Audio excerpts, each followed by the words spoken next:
அஸ்ஸலாமு அலைக்கும் வரஹ்மத்துல்லாஹி வரகாத்து. என்னுடைய ரெசிபி இன்றைக்கி குடமிளகா, பிஞ்சு பூசணிக்காய், கோவா, அதை ரோலிங் செய்கிறது எப்படி அப்படின்றதான் என்னுடைய ரெசிபி இன்றைக்கி. இதுக்கு அரபால் வேறு பேர் சொல்லுவாங்க, அதுக்கு பேர் மெஹ்சி அப்படின்னு சொல்லுவாங்க. நம்மளோட தமிழால் இதுக்கு ரோலிங், கோவா ரோலிங் அப்படின்னு சொல்கிறது. அதாவது இப்போ தேவையான பொருட்கள் பாருங்கள். வெங்காயம், பூண்டு, இஞ்சி போடுற இல்லை, இதுக்கு தக்காளி, புதினா இலை, பக்தூனுஸ் கீரை. நம்மளோட ஊரில் அது இல்லாட்டில் நம்மளுக்கு முருங்கை இலை போடலாம். இதுக்கு பதிலாக இதில் ஒரு இலை இருக்குது, சாத்தரை இலை. அதுவும் நம்மளோட ஊரில் இல்லை, நம்மளோட இலங்கையில் இல்லை. நான் ஸ்ரீலங்கா, எங்களோட ஊரில் இல்லை. இல்லாட்டிலும் ஒன்றும் பிரச்சனை இல்லை. அந்த முருங்கை இலை எல்லாத்துக்குமே நல்லது, முருங்கை இலை போடலாம். கோவா ஏற்கனவே நான் அவிச்சு எடுத்துட்டேன். அவிக்கிறேன்னா நிறைய அவிக்கிறது இல்லை, கொஞ்சம் அந்த சாஃப்டாக வரும் வரைக்கும் நல்லா சூடாக உடனே சாஃப்டாக வருதானே அப்போ அந்த இலைகள் எல்லாம் ஒன்றா நம்ம பிரித்து எடுத்துடணும். பிரித்து எடுத்துட்டோம்னு சொன்னால் முதல்ல நம்ம பிரிக்கிற இலை கொஞ்சம் பெருசாக இருக்கும். பிறகு பிரிக்கிற இலைகள்லாம் பிரிக்க பிரிக்க சின்னதாகவே வந்துகிட்டே இருக்கும். அதனால் 2 இலை 3 இலை அதே மாதிரி நம்ம நல்ல லெவலுக்கு எடுத்துட்டு மெதுவாக வெட்டணும். எல்லாம் ஒரே சைஸுக்கு வெட்டணும். பாருங்க, நான் எல்லாம் ஒரே சைஸுக்கு வெட்டி எடுக்கிறேன், பார்த்துக்கோங்க. இது எங்கள் வீட்டில் நாங்கள் எல்லோரும் நல்லா விரும்பி சாப்பிடுவோம். இன்றைக்கி ஒருத்தங்க ஒரு ஃபேமிலியோட சாப்பாட்டுக்கு வரேன்னு சொல்லிக்கிறாங்க, அதனால் கொஞ்சம் கூடுதலாக சமைக்கிறேன். நாங்கள் வீட்டில் எல்லோரும் 6 பேர் தான். எங்களுக்கு இது ஜாஸ்தி தான். எங்கள்கிட்ட இந்த சாப்பாடு வேணும்னு கேட்டே அவங்க சமைக்க சொல்லி தான் அவங்களுக்கு இந்த சாப்பாடு நான் செஞ்சுட்டு இருக்கிறேன். இது இறைச்சி, கோழி எல்லாம் வச்சும் செய்யலாம். கோழி இல்லாட்டிலும் பரவாயில்லை, இறைச்சி இல்லாட்டிலும் பரவாயில்ல. இது தனி வெஜிடபிள்லேயும் செய்யலாம், நல்லா சூப்பராக இருக்கும், டேஸ்ட்டாகவும் இருக்கும். கோழி தான் வேணும் அப்படின்றலாம் ஒன்றும் இல்லை. எனக்கும் ரொம்ப பிடிக்கும், எங்களோட வீட்டிலையும் எல்லாருக்குமே ரொம்ப பிடிக்கும். எல்லோரும் நாங்கள் விரும்பி சாப்பிடுவோம் இந்த சாப்பாடு. உப்பு, காரம், புளியெல்லாம் கரெக்டாக இருந்தால் சூப்பராக இருக்கும். இப்போ இது நான் காரம் இல்லாமல் செய்கிறேன். அந்த என்ன வாரவங்க காரம் சாப்பிட்ற ஆட்கள் இல்லை. எங்களோட வீட்டுக்கு யமனி ஃபேமிலி ஒன்று சாப்பாட்டுக்கு வரப்போகுது, அதனால் காரம் இல்லாமல் சமைக்கணும். அதனால் நான் காரம் போடலை. நம்மளுக்கு காரம் தேவை அப்படின்னு சொன்னாலும் கூட, அதாவது கொச்சிக்காய் தூள் போடக்கூடாது, மிளகாத்தூள் போடாமல் பச்சை மிளகாய் நல்லா தேவையான அளவுக்கு அரிஞ்சு அரிசியில் மிக்ஸ் பண்ணி போட்டுவிடுங்க.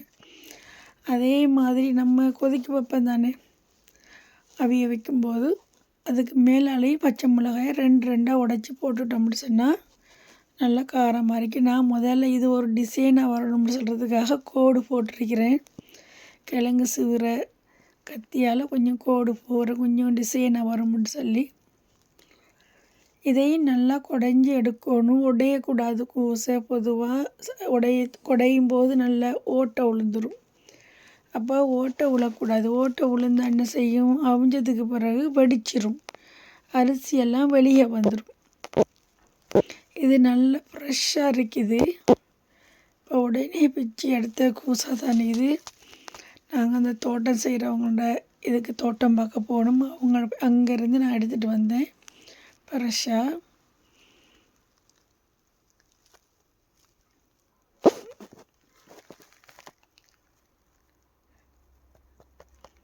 எங்கள் வீட்டில் நாங்கள் எல்லோரும் அரபி சாப்பாடு சாப்பிடுவோம் இதே மாதிரி. எனக்கும் ரொம்ப பிடிக்கும் இந்த சாப்பாடு. இது கொஞ்சம் ஓட்டை விழுந்துட்டு, தோண்டக்கலையே கொஞ்சம் ஒரு ஓட்டை விழுந்துருச்சு, இனி அதை வீச முடியாது, அதனால் அதை வச்சிருக்கிறேன். அதுக்கு அரிசியை வைக்கும்போது இந்த கூசாட துண்டில் ஒரு துண்டு அந்த சைடில் வச்சுட்டு உள்ளுக்குள்ளே அரிசி வைக்கணும். இப்படி குடஞ்சிட்டு வாய்க்கிட்டால தடிப்பமாக இருக்கக்கூடாது, கொஞ்சம் மெலிசாகவே இருக்கணும். அதனால் நல்லா அதை குடஞ்சி எடுக்கணும். கொஞ்சம் வாடின கூசாண்டுச்சுன்னா நம்ம எவ்வளோ குடஞ்சாலும் வெடிக்காது. அப்படி இருந்தாலும் கொஞ்சம் நிதானமாக தான் நம்ம குடஞ்சி எடுக்கணும்.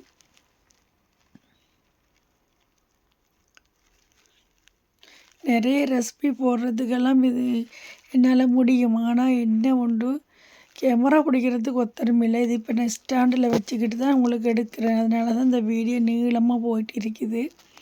இல்லாட்டி இந்த வீடியோ சின்னதாக்கி எடுக்கலாம். ஒரு சில சமயம் சமைக்கும்போது ஒரு கையில் கேமராவை பிடிச்சிக்கிட்டு, கேமராண்டா மொபைலில் தான் நான் வீடியோ எடுப்பேன். ஒரு கையில் மொபைலை வச்சுட்டு ஒரு கையில் தான் சமைப்பேன். அதுவும் சமைக்கும்போதும் சரியான பயம்தான். எங்கடா மொபைலுக்கு கேஸ் அடுப்புக்கிட்ட இருந்து வெடிச்சிடுமோ அப்படின்னு ஒரு பயம்தான். சரி, நம்மளுக்கு யாருக்காவது பிரயோஜனமாகுமே நம்மளோட குடும்பத்தில். ஒரு வேளை நம்ம இல்லாத டைமில் நம்மளோட பிள்ளைங்க நம்ம அம்மா சமைச்ச மாதிரி சமைச்சு சாப்பிடுவோம், அந்த டேஸ்ட் வரலை, எப்படி சமைச்சாங்கன்னெல்லாம் யோசிப்பாங்கள்ல. நம்ம இல்லாத ஒரு காலம் உண்டு வரும் பிள்ளைகளுக்கு.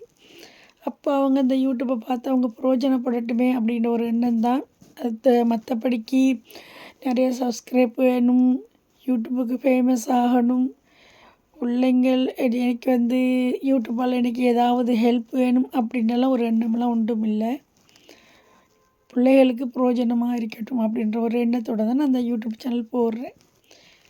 என்ன எங்கட மொபைலில் வீடியோலாம் இருந்தாலும் அழிஞ்சிரும், டிஸ்பிளே போகும், ஃபோனு ஏதோ ஒன்று கீழே விழும், உடையும், ஏதாச்சும் ஒன்று செய்யும்.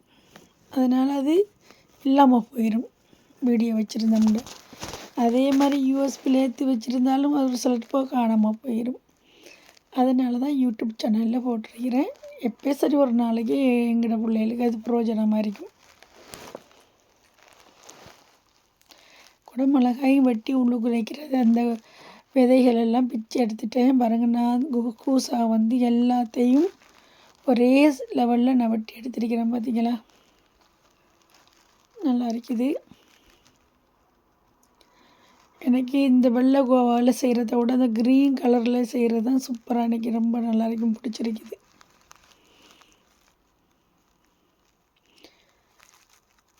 இது வந்து உப்பு நல்லா சுள்ளுண்டு உப்பு இருக்கிறதுக்கு இந்த தண்ணியை நான் வச்சுட்டு ஏண்டா கூசாக்குள்ளே வந்து அந்த பூசணிக்காவுக்கு தான் கூசான்னு சொல்கிறேன், சரியா. இந்த குடமிளகாய் அது உள்ளே எல்லாம் அரிசியை வச்சா தண்ணி டேஸ்ட் வரும். அதனால் உப்பு தண்ணியில் கொஞ்சம் கழுவி எடுத்துக்கிறேன். அதில் உப்பு பட்ட மாதிரி இருந்தால் தான் நம்ம வைக்கிற சோறு உள்ளுக்குள்ளே வெந்து வரும்போது ருசியாக இருக்கும். சோத்துலேயும் உப்பு இருக்குது, ஆனால் இதுலேயும் உப்பு படணும். அப்போ தான் ருசி கரெக்டாக இருக்கும், உப்பும் கரெக்டாக இருக்கும். இது மட்டும் இல்லைங்க, இது கத்திரிக்காய், அதில் எல்லாம் செய்கிறது தான். கத்திரிக்காய், தக்காளி, வெங்காயத்தில் கூட இந்த ரோலிங் செய்ய முடியும். தற்போதைக்கு இதுதான் போட்டுக்கிறேன். இன்னொரு தரம் இன்ஷால்லா போடுவேன். நிறைய ரெசிபி செய்கிறதுக்கு முடியும் என்னால். செய்கிறதுக்கு டைமும் இல்லை, கேமரா பிடிக்கிறதுக்கும் ஆளும் இல்லை. அதனால தான் எப்போயாச்சும் ஒரு நாளைக்கு போடுவேன். நான் ஒரு 2 வருஷத்துக்கு பிறகு இப்போ தான் போட்டுக்கிறேன். ஏற்கனவே கொஞ்சம் வீடியோ போட்டிருந்தேன். அதுக்கு பிறகு 2 வருஷமாக அது கேமரா எடுக்கிறதுக்கு ஒருத்தனும் இல்லை. ஹெல்த்து கொஞ்சம் நல்லா இல்லாமல் உடம்புக்கு முடியாமல் போயிடுச்சு. அதனால் நான் வந்து போடாமல் இருந்துட்டேன். ஒரு 2 வருஷமாக விட்டுட்டேன். அதுக்கு பிறகு இப்போ தான் திரும்ப ஆரம்பிச்சிருக்கிறேன். அல்ஹம்துலில்லாஹ் இப்போ நல்லா இருக்குது. உம்ராவுக்கு போயிட்டு வந்த மக்களுக்கெல்லாம் உடம்பு நல்லா ஹெல்த்தாக அல்ஹம்துலில்லாஹ் முன்னையோட சூப்பராக இருக்குது. அதனால் இப்போ கொஞ்சம் போடுவோம், பின்னுக்கு நம்மளோட புள்ள குட்டிகளுக்கு பிரயோஜனமாக இருக்குமே அப்படின்னு ஒரு எண்ணத்தோடு தான் இந்த போட்டுட்ருக்கிறேன்.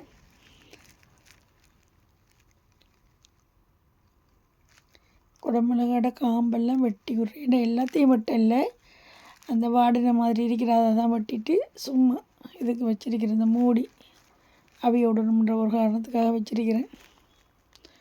உள்ளுக்குள்ளே இருக்கிற விதை இருக்கிற சைட்டில் நிறைய சதை இருக்கும், அதெல்லாம் வெட்டி விட்டுறணும். அதுங்களா உள்ளுக்குள்ளே இருந்த எல்லாம் அந்த பூசணிக்காய்க்குள்ளே இருந்ததெல்லாம் வழியாக வந்துடுச்சு. அரிசியில் தண்ணியை இப்போ நல்லா வடிச்சிட்டு அரிசியை ரெடியாக்குவோம். டொமாட்டோ பேஸ்ட் வச்சிருக்கிறேன். ஒரு செய்து நுண்ணையில் தான் நான் இந்த இதெல்லாம் சமைப்பேன்.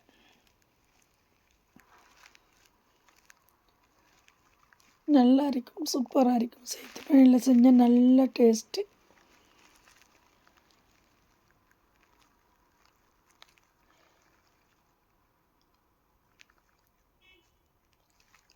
வெங்காயத்தை போட்டு பிச்சம் நம்ம பொரிய விடக்கூடாது. ப்ரௌன் கலர் வர வரைக்கும் பொரிய விடக்கூடாது. சாடையாக பொரியக்குள்ள அதில் வாசனை கொண்டு வரும் பாருங்கள். பொரிஞ்சிட்டு வர மாதிரி சாடையாக ப்ரௌன் கலர் ஆகக்குள்ள மற்ற சாமான்லாம் போட்டுருணும். இது வந்து பூண்டு, இஞ்சி போடுறதில்ல, பூண்டு மட்டும்தான். இந்த வாசனை வருமன்றதுக்காக தான் இந்த சாடையை கொஞ்சம் வெங்காயத்தையும் போட்டு எண்ணெயில் போட்டு வதப்பிட்டு அதுக்கப்புறம் மற்ற சாமான்லாம் போடுறது. மசாலா சாமான் வந்து எல்லாம் வச்சிருக்கிறேன். பிறகு மிளகு, நச்சீரகம், பெருஞ்சீரகம், மஞ்சள், மல்லிப்பொடி, அந்த மிளகாப்பொடியும் ஒரு சின்ன கரண்டியால் ஒரு கரண்டி போட்டிருக்கிறேன். என்ன அவ்வளோ காரம் அவங்க சாப்பிட மாட்டாங்க, அதனால் கொஞ்சமாக போட்டிக்கிறேன். நம்மளுக்கு தேவையான அளவுக்கு பச்சை மிளகாய் கட் பண்ணி போட்டோம்னா நல்லாயிருக்கும். இது இந்த ஜாத்தர் இலை, புதினா இலை, தக்காளி, அது எல்லாத்தையும் கூட நல்லா வதக்கக்கூடாது. போட்டதும் சூட்டுக்கு மட்டும் பிரட்டி எடுத்துடணும். இது வந்து அந்த பக்தூன்ஸ் கீரை சும்மா ஒரு சாஃப்டாக கொஞ்சம் வர அளவுக்கு மட்டும்தான் வதக்கணும், நிறைய வதக்க முடியாது. ஒரு கையில் கேமரா பிடிச்சிட்டு இருக்கிறேன் மொபைலில், ஒரு கையில் தான் இப்போ நான் சமைச்சிட்டு இருக்கிறேன். அதனால் வீடியோ ஒழுங்காக எடுக்க முடியலை. கேஸுக்கு பக்கத்தில் மொபைலை கொண்டு போகிறதுக்கும் பயமாக இருக்குது. உப்பு மொபைல் வெடிச்சிடுமோன்னு ஒரு பயம், வேறு ஒன்றும் இல்லை. எனக்கு பசங்கள்லாம் இருக்கிறாங்க. பசங்கள்லாம் அவங்களுக்கு டியூட்டி இருக்குது, ஸ்கூல் இருக்குது. அவங்களுக்கு என்னோட டைம் எடுக்கிறதுக்கு முடியாது. ஏன்னா அவங்களுக்கும் நிறைய பிஸி, படிப்பு வேலை அப்படின்னு அவங்களுக்கு நிறைய பிஸி. அவங்களுக்கு டொமாட்டோ பேஸ்ட் கொண்டு போட்டிருக்கிறேன். அந்த அரிசி கொஞ்சம் கலராகவும் வரும், நல்ல டேஸ்டியாகவும் வரும். அதில் லெமனும் புழிஞ்சு விடணும்.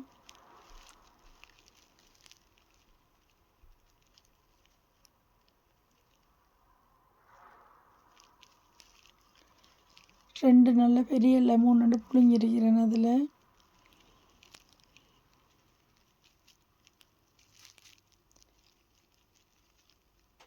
ஸ்பூனால் வந்து நம்ம குடஞ்சி புழிஞ்சோம்னு சொன்னால் நல்லா புழிஞ்சு வரும். அந்த மற்ற இந்த லெமன் புழிகிறத விட இதில் நல்ல டேஸ்ட்.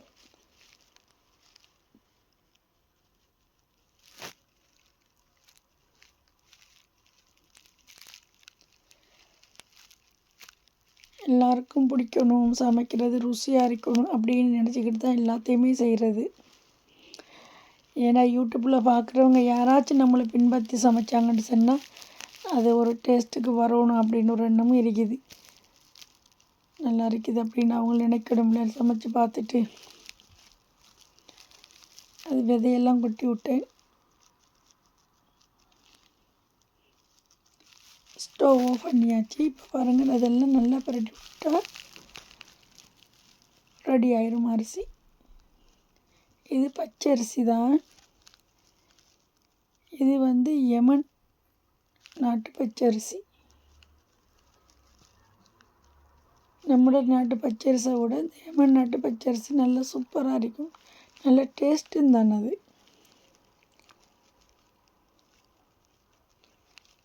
ஸ்ரீலங்கா அரிசிலையும் செய்யலாம், எல்லா அரிசிலையும் எல்லா நாட்டு பச்சரிசிலையும் செய்யலாம். யமன் நாட்டு பச்சரிசி வந்து என்ன சீக்கிரமாக வந்துடும், நல்ல டேஸ்ட்டாகவும் இருக்கும். சுபஹானல்லாஹ், ஒவ்வொரு நாட்டிலையும் ஒவ்வொரு அரிசி அப்படின்னு இருக்குது, ஒவ்வொரு டேஸ்ட்டு.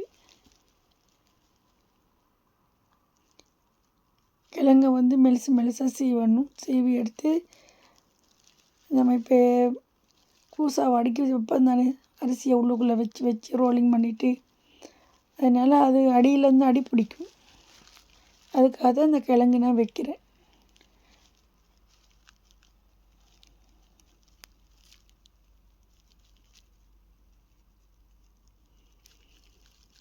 சட்டிக்கு கேமரா எடுபடலை, அதுலேயும் சேர்த்து நின்று கொஞ்சம் ஊற்றணும். ஒலிவ் ஆயில் நீங்கள் எவ்வளோ வேண்டாலும் ஊற்றிக்கொள்ளுங்க. கொலஸ்ட்ராலுக்கு எல்லாத்துக்குமே நல்லம். கெட்ட கொலஸ்ட்ரால் இருந்தால் அதுக்கு கூட நல்லம். Olive oil. இது வைக்க சாப்பாடு எல்லாமே விட்டமினான சாப்பாடு தான். நல்ல இந்த இறைச்சி வந்து கழுவி எடுத்து வச்சிருக்கிறேன். இது அடியில் போடுறது காரணம் என்ன தெரியுமா? அப்போ அடியில் போட்டால் நல்ல வேகிறதுக்கு ரொம்ப ஈஸியாக இருக்கும். அது மெலிசாக வெட்டி எடுத்தது காரணம் அது வெஜிடபிள் வந்து சீக்கிரமாக வந்துருந்தானே. அப்போ இறைச்சி வந்து சீக்கிரமாக வேகாது. அதனால தான் நான் அதை மெலிசாக நான் வெட்டி வாங்கிட்டு வந்திருக்கேன்.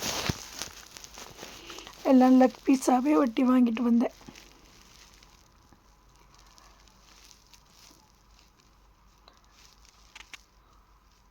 அந்த ஒரு சட்டி வந்து கூசா, அதாவது பூசணிக்காய், குடமிளகாய் அது வைக்கிறதுக்கு. அடுத்தது வந்து கோவா இலையை சுற்றி வைக்கிறதுக்கு, ரோலிங் கோவா வைக்கிறதுக்கு.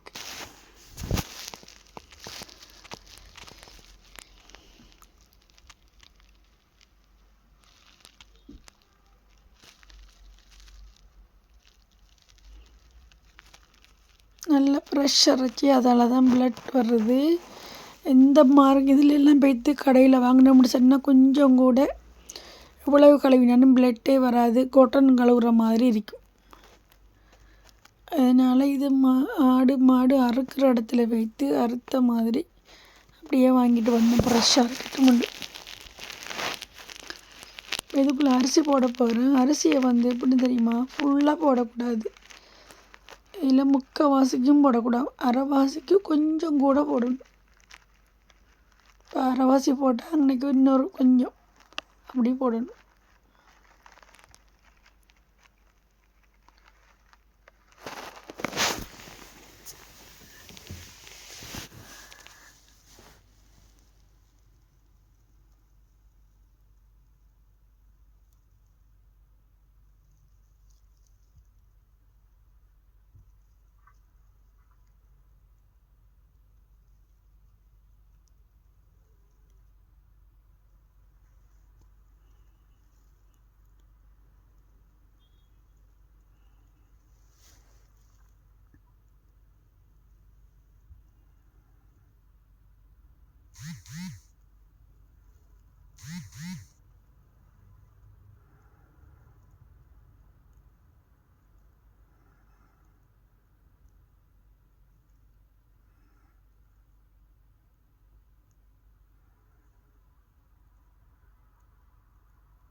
குடமிளகாய்க்குள்ளே நிறைய அரிசி போடணும். என்ன தெரியுமா, குடமிளகாய் வந்து வெந்த போது இடம் நல்லா விட்டு கொடுக்கும்.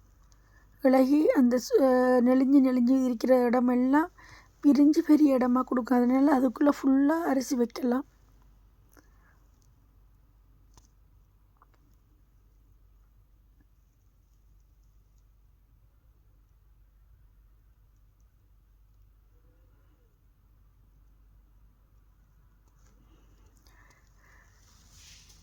எனக்கு இது ரொம்ப பிடிக்கும். டெய்லி சமைச்சாலும் கூட நான் சாப்பிடுவேன். இந்த சாப்பாடு தான் சூப்பராக இருக்குது. இந்த சாப்பாடு ரொம்ப காரம் இல்லை, நல்ல கேஸ்ட்ரிக் உள்ளவங்க எல்லாம் நல்லா சாப்பிடலாம்.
உப்பு போட்டிங்க அந்த தண்ணியில். என்ன உப்பு கணக்காக இருக்குன்னு நீங்கள் டெஸ்ட் பண்ணி பார்த்துட்டு தான் இதுக்குள்ளே ஊற்றணும். அப்போ தான் உங்களுக்கு தெரியும். இதுக்கு பிறகு உப்பு போதாட்டி நம்ம திரும்ப போட்டோம்னு சொன்னால் கூடும் குறையும், லிமிட்டு தெரியாமல் போயிடும். இதை நம்மளுக்கு கிளறி எல்லாம் விட முடியாது.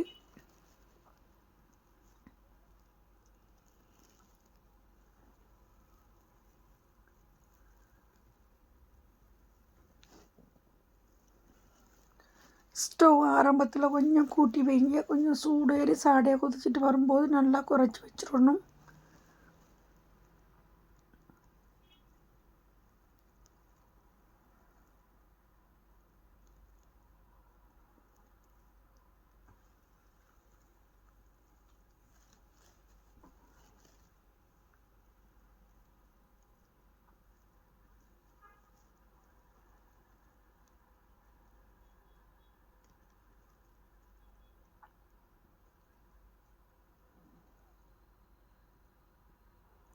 ரொம்ப நீளமாக இருக்கும். நம்மளுக்கு 2 சுத்துக்கு இருந்தால் போதும்.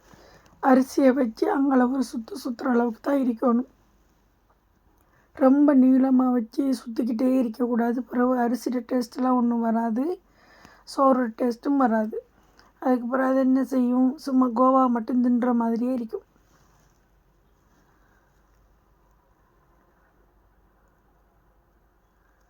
சைட்டால் வடியாமல் பார்த்துக்கொள்ளணும். ஏன்னா இது வேகும்போது சைட்டு 2லேயும் ஃபுல்லாக வெந்த மாதிரி வரும், ஃபுல்லாக அரைக்கிற மாதிரி இருக்கும்.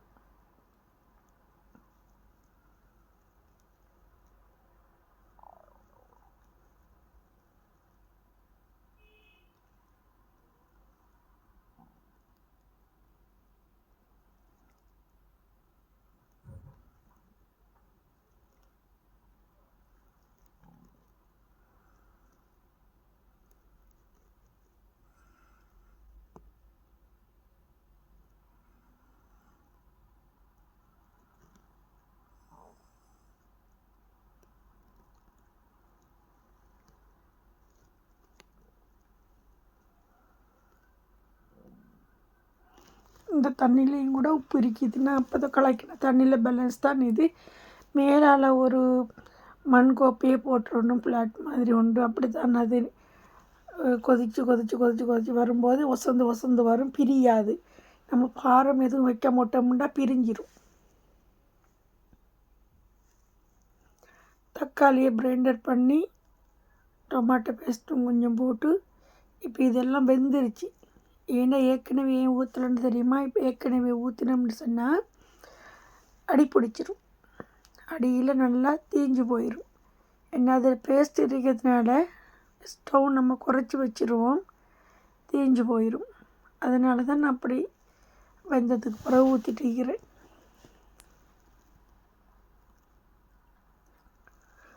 இப்போ ஒரு 10 நிமிஷம் இதை கொதிக்க வச்சுட்டு எடுத்தோம்னா ஓகே, எல்லாம் முடிஞ்சிருச்சுன்னு அர்த்தம். முடிஞ்சதுக்கு பிறகு உடனே நம்ம சூடாலாம் இந்த பாத்திரத்தில் கவுட்டக்கூடாது. நான் கொஞ்சம் நல்லா ஆற விடணும், ஒரு 1 hour சரி ஆற விட்டணும். அவசரமாக நம்மளுக்கு சீக்கிரமாக கட்டணும்னு சொன்னால் கொஞ்சம் மூடியை திறந்து வைங்க. பாருங்க, அப்படி செஞ்சும் கூட அரிசியெல்லாம் கொஞ்சம் வெளியே வந்துருச்சு.